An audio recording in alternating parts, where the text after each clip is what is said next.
भाजपच्या हिंदुत्वावर उद्धव ठाकरेंनी हल्लाबोल केलाय। सौगात ते मोदी नाही तर सौगात ते सत्ता असल्याची टीका ठाकरेंनी केली।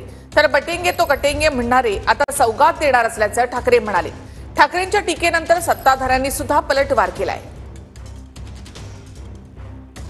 30 का 35 का 36 लाख मुस्लिम कुटुंबियांच्या घरी जवळपास 32,000 कार्यकर्ते हे भारतीय जनता पक्षाचे घरोघरी जाऊन त्यांना सौगाते मोदी हे देणार आहे। हे काही सौगाते मोदी नाहीये, हे सौगाते सत्ता आहे।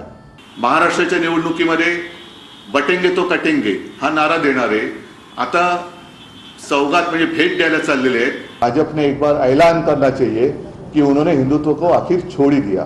फिर इतने दिन इतने सालों तक जो हिंदू मुस्लिम उन्होंने लड़ाई और कुछ लोगों की तो जान भी गई, बुलडोजर चलाए गए, तो उनके घर पर ये सौगात लेके कौन जाने वाला है, ये भी उन्होंने वो भी जाहिर करना चाहिए। उद्धव ठाकरेंनी आता या 14ला काय झालं, 19ला काय झालं, मोदीजी काय करतायत, आम्ही काय करतो यापेक्षा त्यांनी त्यांच्या पार्टी वाढवण्याकरता काम केलं पाहिजे। त्यांचा पक्ष रोज तुटतो आहे।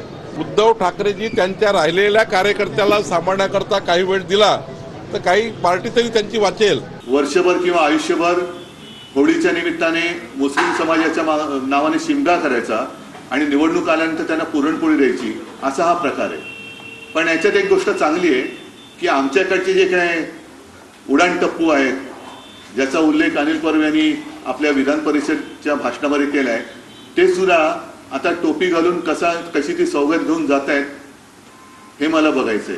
काही चांगला कार्यक्रम आणला तर वाईट काय तुम्हाला वाटतं? त्याच्यात जातीचे, पंथांचे, धर्माचे वेगवेगळे सण असतात, तशा पद्धतीने ह्यांचा रमजानचा पवित्र महिना महत्त्वाचा असतो।